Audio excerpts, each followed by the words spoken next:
Coming. Hey, there we are. Hey, friends, All Jimmy right. Kleger here with the BCK Group at Coldwell Banker Distinctive Properties here in Grand Junction. It is a beautiful June afternoon, and today I have such a great friend in the business here. It's Miss Annie DeBoer, and I want to tell you a little bit about Annie. Annie is a loan partner for the Bo Bradley team at Primary Residential Mortgage Incorporated. That's a mortgage team here in town that is super successful, and they're really booming their business. Every time I talk to these guys, they're like, "Yeah, things are just screaming right now in the mortgage business." So, but I wanted to bring Annie on because at the end of the day, well, I love Bo, and Bo's going to kill me for this.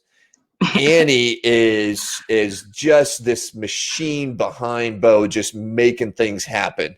And so I wanted to bring her on and have her talk about what a loan partner does, what she does for Bo, and then just how she approaches her job and taking care of customers. So Annie first. Annie, welcome. Tell us a little bit about Hello. yourself. Who Yes. is So, who is Annie DeBoer? so Jimmy's right. I'm Annie DeBoer. I am a loan partner here at Primary Residential Mortgage. I was born and raised here in Grand Junction. I originally, before I got into the mortgage business, was a hostess and then a server over at Texas Roadhouse for about 6 years. And then from then, I went to be a receptionist into the mortgage business and grew up from there into the Bo Bradley team. And ever since, I have been on the Bo Bradley team and in this business for about 3 years now, 3 years and counting. So, and I'm proud of that. Good. And I'm honored to be a part of his team as well as being here with you, Jimmy. So tell me about that. Tell me about why you have such an affinity for the team and working on the Bo Bradley team. So it's important to me because things like customer service, which is our number one thing here, not only at PRMI, but we incorporate it with the Bo Bradley team as well as all the teams we have here. Because how I like to explain it is we all are a team of specialists. We are, like you said, I appreciate you saying that. I'm whatever magic behind the curtains of Bo Bradley, but You're we like the all are wizard. specialized. Yep, You're we're like all the wizard that's like yeah. pulling the strings behind the curtain, And so, go Yes, ahead. Anyway, go ahead. which is very, very nice of you. But we all are, again, specialists in what we do. So I can't do what I do without Bo. Bo can't do what he does without me, and as well as our other team member, Jen, who's another junior LO on our team. We cannot work without each other. We look at it as a machine that is always functioning. So, and when you think of a machine, it has all sorts of cogs. We are all those cogs. If one cog is going slow or having issues, the whole machine has issues. So the whole point of it is to feed the machine and keep it moving at all times. Awesome. Okay, so talk to us about what a loan partner does. What you are, what when we talk about this processing of, what I like to say is probably one of the biggest financial decisions that a family will make, that somebody will make in their life. What does a loan partner do? So me personally, a loan partner, my top 3 job duties would be number 1 would be, and the most important one would be deliver wow service. And what that means is pretty much anytime that I am communicating with a borrower, it could be with an employer of our borrowers, title, anything like that, whether it's via phone call, email, conversation, they naturally find themselves after that saying, wow. They feel taken care of. It's actually even cooler when you actually hear them say it and you can kind of, gotcha say wow. And so that would be my number 1 job duty. And a good example of that would be doing things like we'll have times where borrowers, especially in times like this, cannot get around and go places where they need to go or can't get you the things they need to get you. Say we need to drive to their work to get the documentation we need to move them forward. It's things like that just going the extra mile, literally sometimes, to keep their file moving forward. My second job duty would be to keep all active files in the pipeline moving. So Bo and Jen will do their magic and they will get the lead and they will get qualified.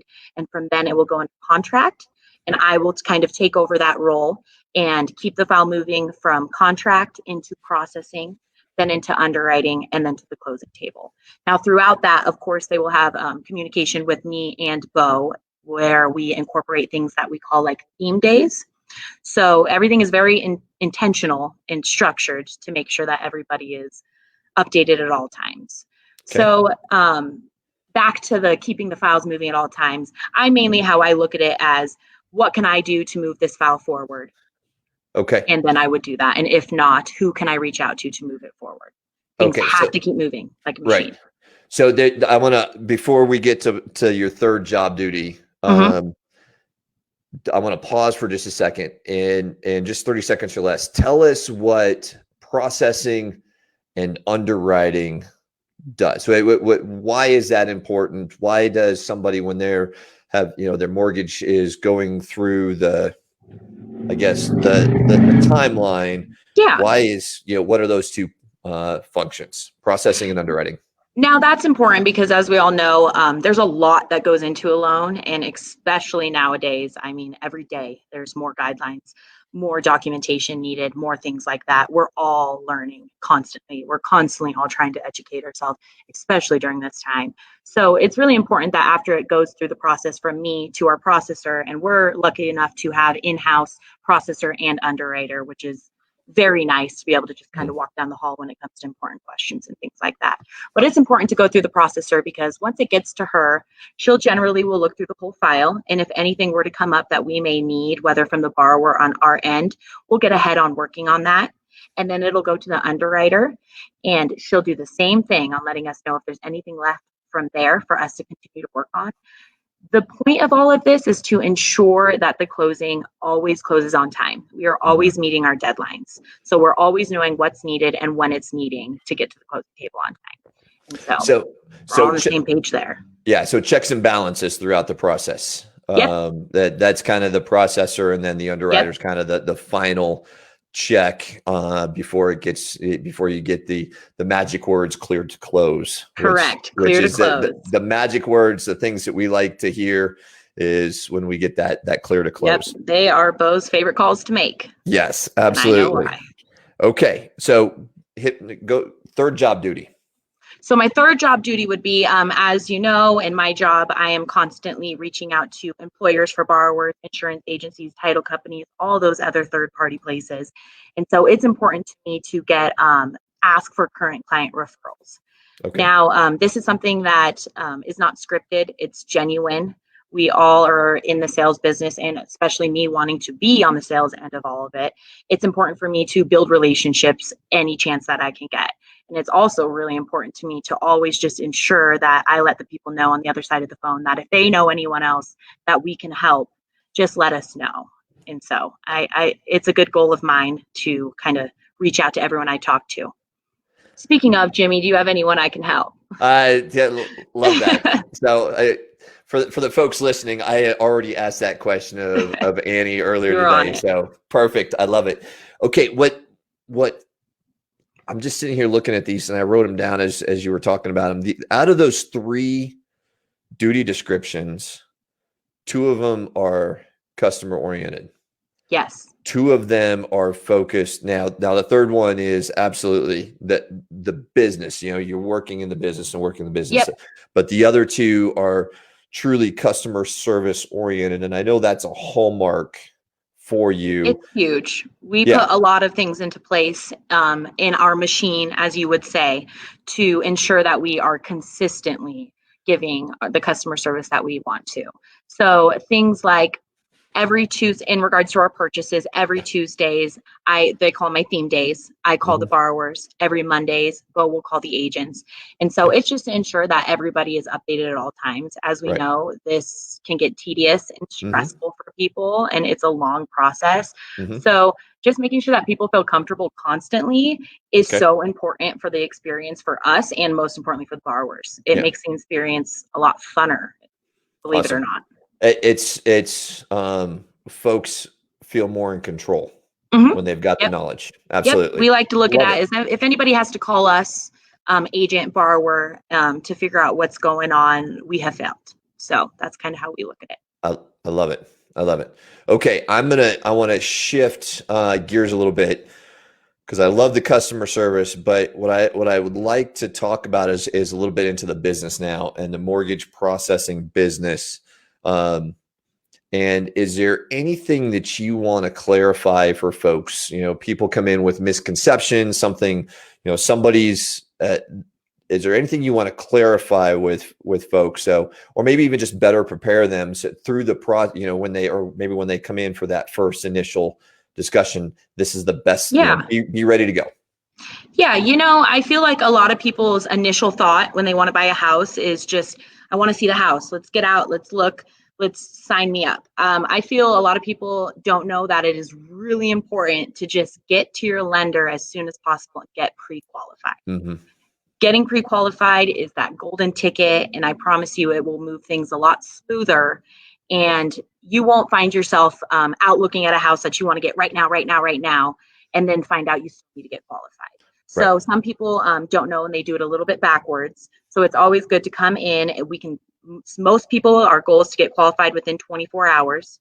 So it is not a long process. Mm-hmm. So I would just say the biggest thing is just get in here, get with your local lender, get qualified so you can get out there and get your white picket fence. Right. And I will tell you that there are, in some of the price points, especially in like the $200,000 to $300,000 price point, the homes are just moving. They're moving very quickly. They're not staying on the market for very long. Yeah. And so if you have to write a contract and then wait to get a lender letter, which is kind of the process, after the pre-qualification, that Bo and team will give a lender letter out to you that says, yes, I'm qualified to purchase this house. If you have to wait for that, there's a good chance that somebody else is going to come in and beat you, especially if the house is nice, because they are not staying on the market for very long. You are correct. So yeah, I would say that's the best thing that I would say. Get in and get qualified. Awesome. And it doesn't take very long. Nope. It doesn't. Are there ways to do it virtually with you? Virtually as in online or online stuff like that? Yeah. Definitely. So we'll generally, they'll come in, they can either have an appointment with Bo and he'll take an application, or he can take one over the phone, or we even have our online click approval /blend portal. That is a portal for them to go in and they can just do it themselves. And then we will get a notification once it's done, and we'll reach out and kind of go from there. And then there's just usually a small list of things that we need from them to get them qualified. And then we'll give them a good timeline so they can get out there and look. Where can they go for that? To get approved? No, for the online stuff. Is there a website? So there is. So it depends on which lender that they want to get approved with, or which loan officer. We do just have a basic going to primary residential mortgage, grandjunction.com. And you should be able to access all of our loan officers from there and just fill out your quick approval from then. You also always feel free to just give us a call down here, and we can send you a link as well to something that you can just click on. And we want it to be simple. That's for sure. Perfect. Okay. Now the $1 million question that everybody asks. Everybody, they read your mind already. They ask me, and I know they call you and say, what are the interest rates? So Annie, I'm going to ask you, what are the interest rates? And your response is? I'm going to tell you, you are correct. That is the question of the year. Yeah. That is asked. I personally am not licensed, so I cannot go into any detail in regards to that. Okay. But I have noticed that they have fluctuated for the better. Okay.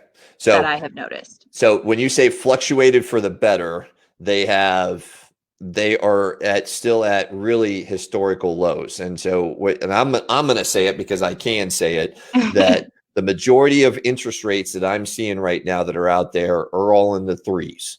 On a very, very, very rare occasion, they will drop down into the very upper twos, but I think that even has passed. That was a couple weeks ago that something that happened like that, but I haven't seen many jump up over 4. With all that said, though, it all depends on the person. It all depends. Oh, there's so much that goes into a rate. And there are, so if you call down, folks, if you call down and say, what are the interest rates? There's a lot that goes into that question.